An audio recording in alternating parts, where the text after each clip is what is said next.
Mandala murders episode 6 एक flashback 25 साल पहले का दिखाया जाता है। जब जिमी लड़का में रहता था, उसने घर फोन किया और उसका बेटा फोन उठाता है। बात करते करते पता चलता है कि उसकी माँ की डेथ हो गई है। जिमी एक अब्सेंट फादर रहा है, लेकिन सालों बाद जब वो वापस आया घर में तो जिमी से कहा गया कि अच्छे दादा की बनने की कोशिश करे। अब जब रिया नए मर्डर्स की इन्वेस्टिगेशन में लगी है, जिमी उसे कॉल करके बताता है कि अगला एलिमेंट एक बच्चे का दिल हो सकता है। और दूसरी तरफ अनाया और विक्रम कविता के लिए शौक मना रहे होते हैं। विक्रम को पता चलता है कि अनाया ने कविता की रिलीज पेपर साइन किए थे। जब अनाया इसकी तहकीक करती है तो वो वेंकट तक पहुंचती है, लेकिन वहां कोई नहीं होता। सीसीटीवी फुटेज में दिख रहा होता है कि एक आदमी उसे एम्बुलेंस में उठा ले गया। जब एम्बुलेंस को ट्रेस किया जाता है तो एक एम्बुलेंस एक फील्ड में मिलती है जहां उसे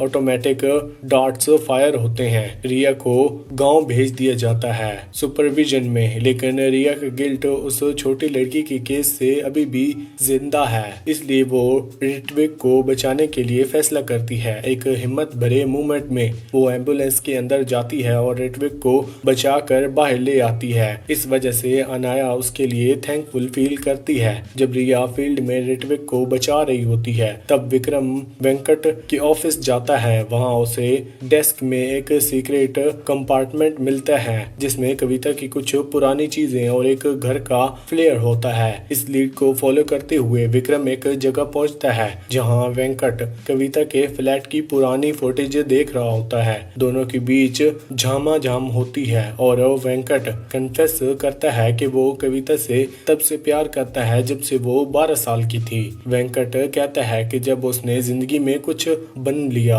घर खरीदा और कविता से मिलने दिल्ली गया तो विक्रम ऑलरेडी उसके साथ था। इस वजह से वेंकट ने अगले दिन कविता के घर में कैमरा इंस्टॉल कर दिया जिसमें उसने डीडी के केस और मिनिस्टर सुमर राणा को 20 मिलियन वाले स्कैम का राज जान लिया। उसने सुमर को अलर्ट कर दिया और फिर विक्रम को मारने के लिए लोग भेजे। फिर कविता को चोट लगी और वो कोमा में चली गई। वेंकट ये सब कन्फेस करता है, लेकिन कहता है कि वो असली किलर नहीं जानता क्योंकि किलर उसके पीछे भी आया था।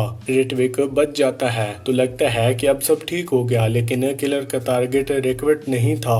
जिमी के घर पर किलर आता है और नूर को ले जाता है। नूर के फादर का कटा हुआ फिंगर मिलता है जो दिखाता है कि वो अभी भी वरुणा फॉरेस्ट के मिरेकल्स का शिकार है। वेंकट जो अनाया के कैंपेन मैनेजर है, मिथली का गोद लिया हुआ बेटा था। हमें मिथली के कल्ट कनेक्शन के बारे में ज्यादा नहीं पता, लेकिन वो हमेशा हल्दी के कॉइन देने वाले रिटेल में होती है। शायद वेंकट ने बचपन से ही ये सब देखा हुआ है और कुछ सीक्रेट नॉलेज रखता है। उसके बारे में ये भी माना जाता है कि वो वरुणा फॉरेस्ट के एक मिरेकल है। शायद इसी वजह से उसने किसी और की बलि देकर किलर को बचाने का तरीका निकाला। डायरेक्टली वो शायद किलिंग में शामिल नहीं है, लेकिन उसके पास कल्ट के बारे में काफी नॉलेज हो सकती है जो फ्यूचर में एक विटनेस या सोर्स बना सकता है। पर इसके बावजूद जो उसने कविता के साथ किया उसके लिए वो ऑब्सेस्ड और डेंजरस टैकलर की माना जाता है। अब गांव के केस एक ड्यूटी नहीं बल्कि उसके लिए एक तरीका बन गया है अपने आप को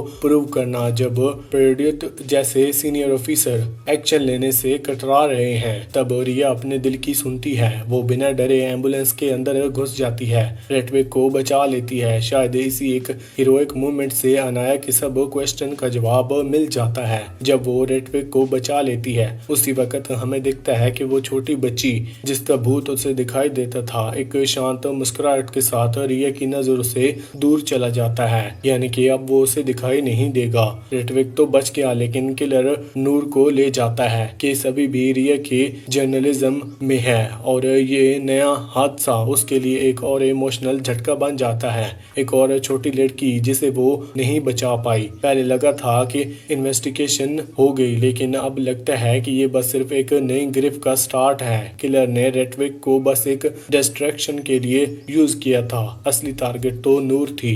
जिमी खान जो अपने बेटे को बचपन में कभी मौजूद नहीं रहा, अब अपने परिवार के पुराने राज समझने की कोशिश कर रहा है। उसका दादा जिसे हम पहले एपिसोड में देख चुके हैं, जो मशालों के साथ अयस्ती के हिंदुआदम पे छुपा हुआ मारने गया था, था। जिमी जब क्लू जोड़ने की कोशिश कर रहा होता है तब उसे नूर के फैमिली फोटो में एक शॉकिंग डिटेल मिलती है। जुल्फी का अंगूठा नहीं है। ये कंफर्म करता है कि जुल्फी ने नूर के लिए किसी मिरेकल की डिमांड की थी और इसके बदले में उसने अपने अंगूठा दिया। लेकिन बाकी सब केसेस की तरह इस बार भी जिमी और रिया देर से पहुंचते हैं। किलर अपना काम कर चुका होता है और फिर से दोनों क्लू देखते रह जाते हैं। इसी के साथ ये एपिसोड यहीं पर खत्म होता है। वीडियो अच्छी लगी तो वीडियो को लाइक करके चैनल को सब्सक्राइब लाजमी करना। Thanks for watching.